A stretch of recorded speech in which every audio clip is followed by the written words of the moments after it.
Bom dia, amigos, companheiros queridos, sejam muito bem-vindos a mais um dia de estudo no nosso canal aqui no YouTube, nessa playlist Vinha de Luz, onde fazemos a leitura de algumas dessas mensagens trazidas pelo Espírito Emmanuel, psicografado por Chico Xavier, as mensagens que nos convidam a refletir, a colocar e implantar na nossa vida diária.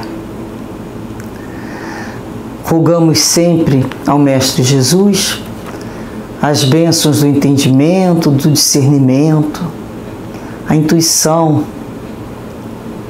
para que realmente consigamos aprender e aplicar nas nossas vidas diárias.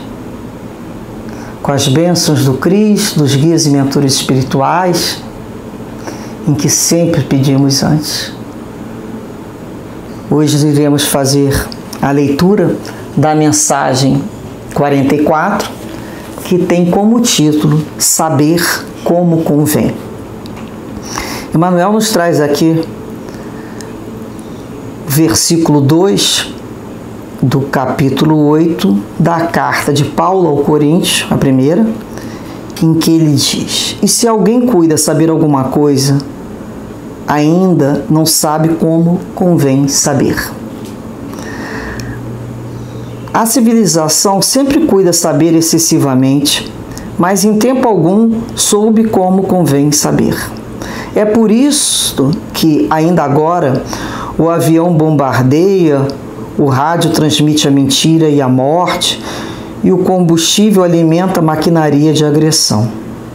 Assim também, na esfera individual, o homem apenas cogita saber, esquecendo que é indispensável saber como convém. Em nossas atividades evangélicas, toda atenção é necessária ao êxito na tarefa em que nos foi comprometida. Aprendizes do Evangelho existem que pretendem guardar toda a revelação do céu para impô-la aos vizinhos, que se presumem de posse da humildade para tiranizarem os outros, que se declaram pacientes, irritando a quem os ouve, que se afirmam crentes confundindo a fé alheia, que exibem títulos de benemerência, olvidando comezinhas obrigações domésticas.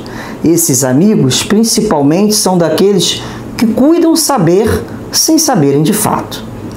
Os que conhecem espiritualmente as situações ajudam sem ofender, melhoram sem ferir, esclarecem sem perturbar, sabem como convém saber e aprenderam a ser úteis. Usam o silêncio e a palavra, localizam o bem e o mal, identificam a sombra e a luz e distribuem com todos os dons do Cristo, informando-se quanto à fonte da eterna sabedoria, e ligam-se a ela como lâmpadas perfeitas ao centro da força. Fracassos e triunfos no plano das formas temporárias não lhes modificam as energias. Esses sabem porque sabem e utilizam os próprios conhecimentos, como convém saber. Que reflexão para todos nós sobre esse conhecimento. Como saber como convém, né? Convém. Como é útil, como é adequado, como é apropriado. Isso é o convém. A questão de saber de uma forma útil, adequada a cada situação. E Emmanuel nos diz aqui, as pessoas querem saber excessivamente, mas não sabem como convém saber. Não sabem a forma adequada de usar o saber. Não sabem a finalidade. Cada vez mais, né, as pessoas querem saber tanto. Hoje em dia, com a questão da internet, das redes, e as pessoas colocam as suas posições. Antigamente a gente dizia que todo mundo tinha um pouco ali de médico, de professor, de técnico de futebol. Hoje em dia a pessoa sabe tudo de tudo. As pessoas começam a tecer comentários sem o cuidado de uma pesquisa, de uma maior consciência sobre um determinado assunto.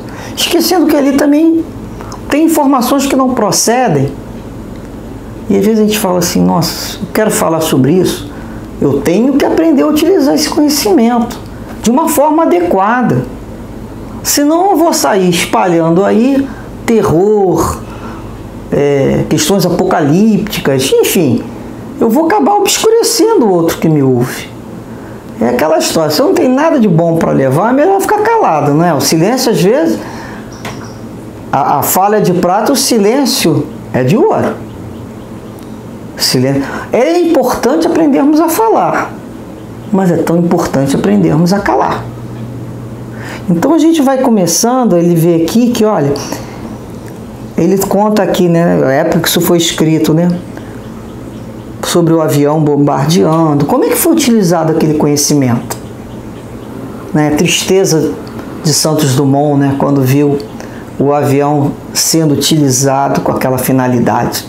Não era esse o objetivo. E quantos outros cientistas fizeram descobertas que a finalidade inicial não era aquela.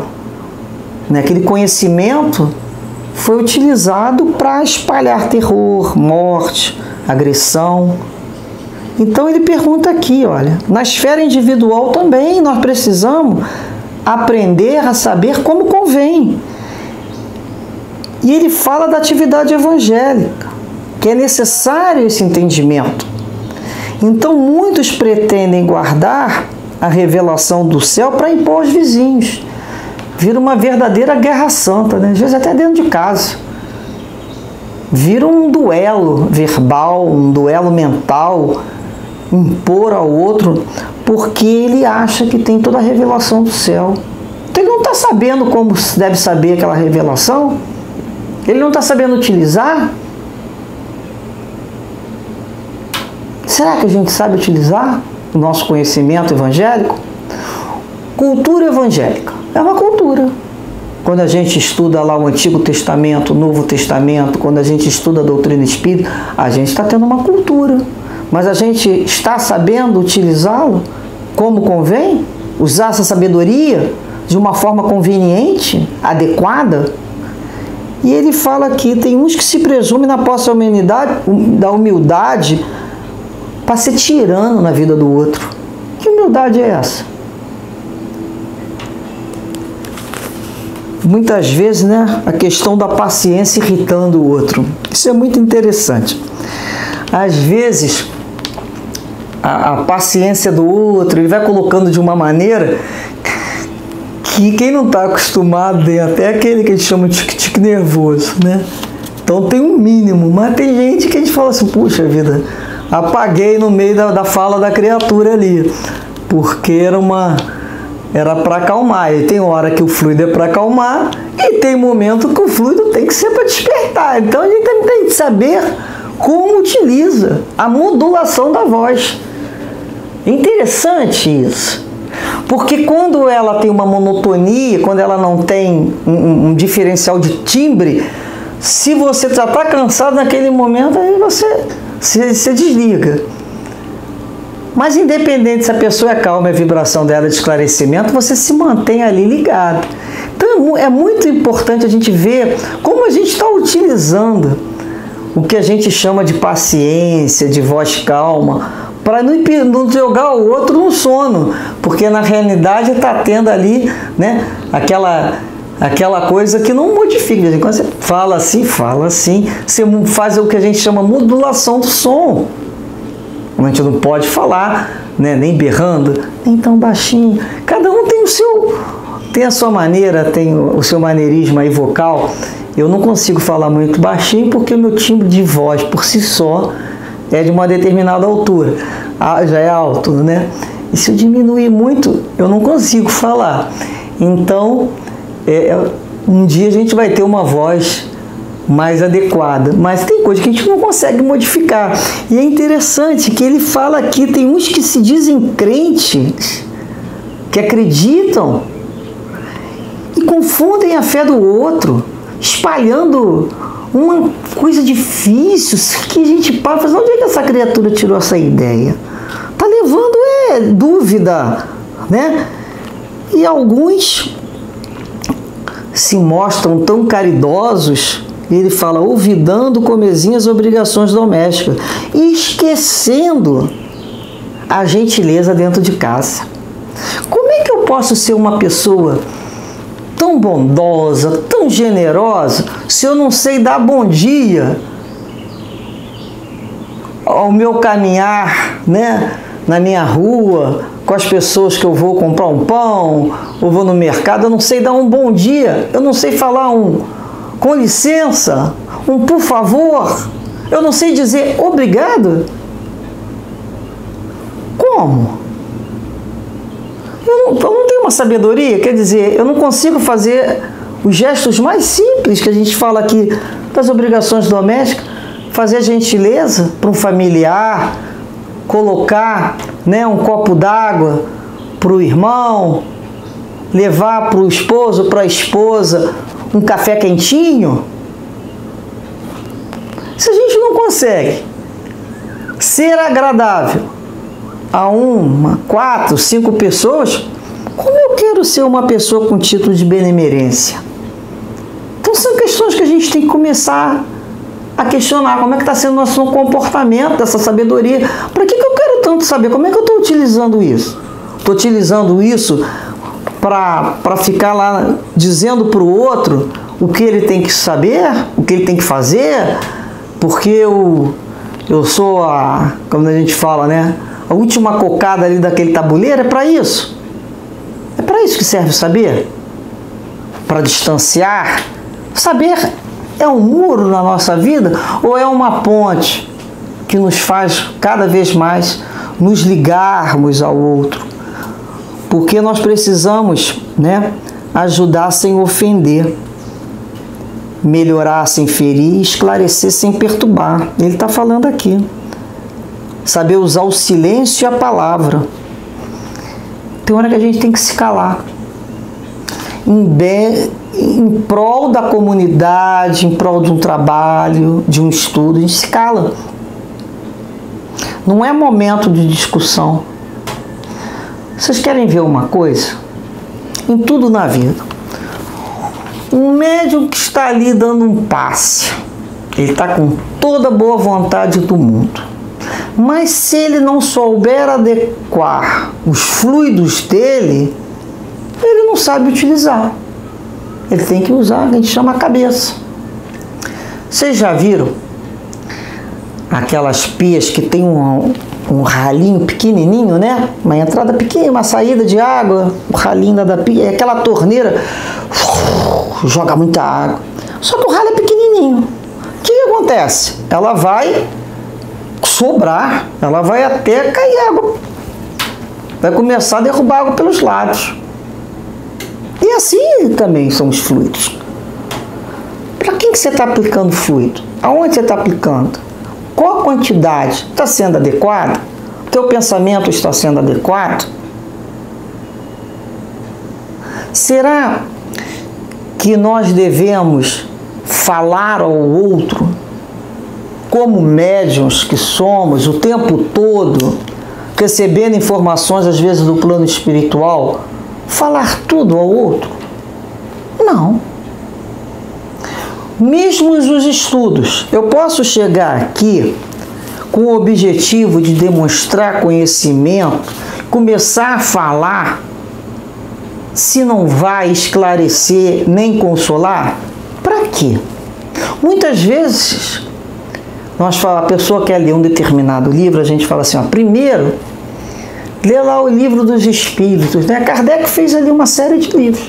Lê ali o livro dos Espíritos, lê o Evangelho. Vai ler os livros. Antes de pegar outros livros, lê a codificação. Lê as obras básicas da doutrina espírita. Ali, quando você consegue consolidar o entendimento das obras básicas, você está preparado para ler e discernir o que é bom do que não é bom.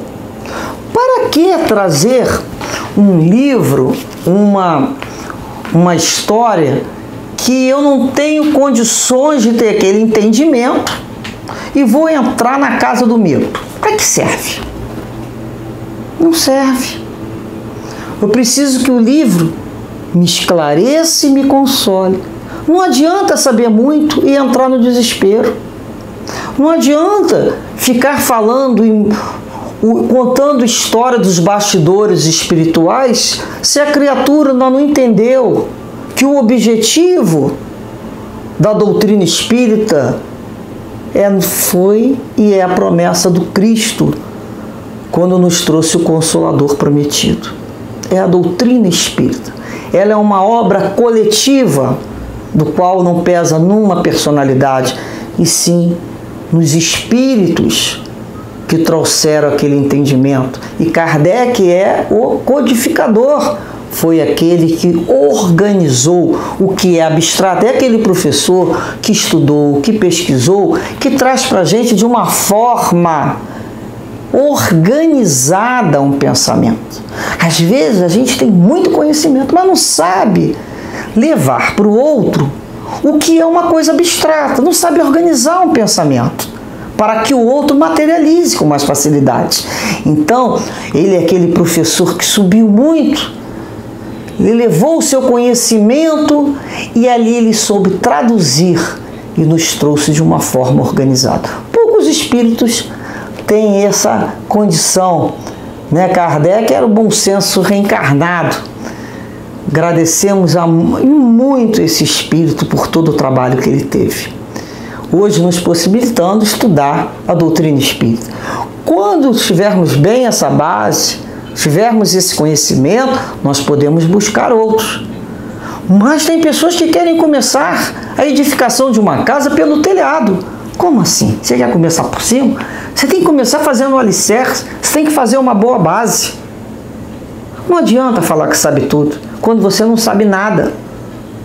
Quando pelas questões que leva para o plano espirituais, pelas perguntas que faz, percebe-se claramente que ainda não aprendeu a saber convenientemente. Por isso que o Espírito e Emmanuel nos falam aqui, saber tanto utilizar a palavra. Às vezes é necessário que se fale, mas tem hora que precisa que se cale. O outro não precisa de revelações bombásticas na vida dele, não precisa de vivenciar o medo. Precisa que a gente fale cada vez mais de Jesus, da doutrina espírita, que nos traz o entendimento da comunicabilidade com o mundo espiritual, que nos explica, né, as vidas, a reencarnação como uma lei, o livre-arbítrio. Quanta coisa precisamos ter de base de conhecimento para buscarmos outros, que são apenas sensacionalismo, não tem nada de sobrenatural. São naturais depois que você aprende a compreender, mas tem que saber utilizar. Então é quando fala aqui, olha, muitos vão saber porque sabe e utiliza os próprios conhecimentos como convém saber. Porque são lâmpadas no centro de força. Sabem que tanto fracasso e triunfo, né, não vale modificar a energia. Quando a gente estuda mesmo e sabe qual a finalidade desse estudo, a gente sabe utilizar adequadamente. Vocês querem ver uma coisa? Para que serve conhecer o Evangelho de Jesus? Se você não souber aplicar a si mesmo em vários momentos da tua vida, momento de angústia, momento de medo, naqueles momentos de dúvida, você sabe usar? Você sabe conversar com você mesmo? Qual a passagem do Evangelho que eu estou precisando agora para me alimentar, para fortalecer a minha fé, para me encorajar, para me induzir a ter resignação? Eu sei buscar no Evangelho? A doutrina espírita nos traz, através dos livros, o Livro dos Espíritas, uma série de questões que estão ali à minha disposição. Eu sei buscar ali com as perguntas, eu sei usar os livros. Por que eu vou começar do livro dos médios se eu não conseguir ler e reler e reler o livro dos espíritos? Por que eu falo ler, reler, reler? Porque não acaba nunca. Porque quando eu termino o livro a gente volta igual ao Evangelho. Eu tenho que entender melhor, eu tenho que compreender melhor para saber como aplicar esse conhecimento na minha vida. Então, quando o outro se aproxima, nos perguntando alguma coisa, tenhamos a caridade de nos colocar ali, como aquele que pede uma palavra. Qual é a condição dele? Eu conheço bem aquela criatura? Eu sei se ela teria condições de receber uma determinada informação? Eu oro e peço a Deus, aos guias e mentores, para que me intuam naquele momento em que eu vou conversar com ela, para que eu não vá além, na medida que ela suporta. Nem mais, nem menos. Na medida. Se eu levar para ela um esclarecimento e principalmente falar no consolo que Jesus nos traz, eu vou atendê-la. Eu não posso permitir que uma pessoa saia com as mãos vazias. Isso eu não posso. Eu tenho que preencher aquilo que ela veio buscar. Quem pergunta quer saber. Mas cabe a mim dosar essa informação. Saber colocar essa informação para ela como luz, como esclarecimento. E mostrar para ela, ao mesmo tempo que eu tento consolá-la, que eu tento aliviar a dor dela, mostrar para ela como se procura o consolo no Cristo. Porque eu mesmo não sou consolo para ninguém. Eu não sou. Eu tenho essa consciência, porque o consolo é Jesus. Ele é o nosso consolo. A doutrina espírita é o nosso consolo. Então eu vou ensinar essa pessoa e falar assim, olha só como é que você pode fazer. Vamos aqui fazer uma prece junto. Vamos juntos buscar Jesus, os amigos espirituais. Com certeza. Então a gente vai pacificando aquela criatura, levando a Jesus o nosso pensamento, pedindo para que nós possamos irradiar os nossos fluidos pelo olhar, pela boca, irradiando de todo o nosso ser. Preciso de usar as mãos naquele momento? Nada. O que sai de dentro de mim tem que ser verdadeiro. Eu estou levando àquela pessoa uma palavra de esperança? Já estou feliz demais, se eu conseguir. Que ela saia dali um pouquinho mais animada, que ela saia daquela conversa ali, entendendo que todos nós carregamos as nossas cruzes, mas que precisamos focar em Jesus e prosseguir. Que assim possamos terminar desejando a todos muita luz nos vossos conhecimentos, amplitude de visão espiritual, mas que sejam muito responsáveis e conscientes pela forma como aplicam na vida do outro. Muita paz sempre. Graças a Deus.